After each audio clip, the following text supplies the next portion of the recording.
పిదుక నుంచిన పెద్ద పెద్ద భాండంబులు త్రుటి నిండి పొంగి పొర్లుట కాగా, నిత్య క్షీరమ్ము కురియు దారశీలము నిండుగా కన్నుల పండుగ సేయు ధేను సంతతి లెక్కలేనంత కలుగు నందగోపుల వారి అందాల బిడ్డ మేలుకోవయ్య మమ్మేలుకోవయ్యా. శ్రితపక్షపాతము వ్రతమైన వాడా, పెద్దతనమ్మునకే పెద్దైన వాడా, మేదిని రక్షింపగా దివ్య కాంతి పుంజ మాకారమై పుట్టిన వాడా, మేలుకోవయ్య మమ్మేలుకోవయ్యా. నీ ముందు తమ తేజు నీరైన అరులు నీ ముంగిటికి వచ్చి నిలచియున్నారు.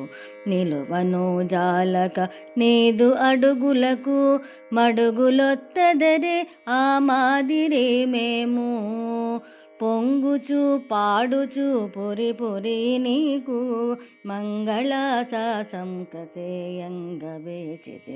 మేలుకోవయ్య మమ్మేలుకోవయ్యా. మన నోము జగతికి మంగళప్రదము, మన నోము జగతికి మంగళప్రదము. భావము: పాలను పిదుకుటకై పొదుగుల క్రింద ఎన్ని భాండములుంచినను అవన్నీయు పొంగి పొరలి పోవునట్లు క్షీరధారలను వర్షించే గోసంపద కలిగిన శ్రీ నందగోపిని కుమారుడవైన ఓ కృష్ణ, మేల్కొని మమ్ము కనరావయ్యా.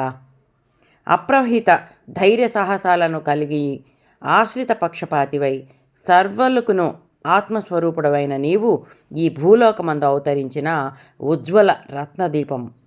వేద ప్రమాణ సిద్ధుడా, ఆ వేదము చేతనైనను ఎరకపడనంతటి మహామహిమాన్వితుడా, ఈ దీనులను కటాక్షించి మేల్కొనుము.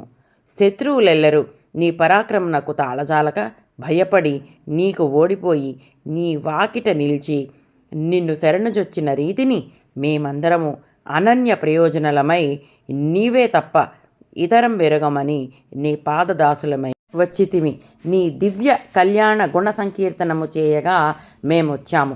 నీ దివ్య మంగళ విగ్రహమునకు దివ్య మంగళాశాసనము చేయ నిలిచినాము స్వామి.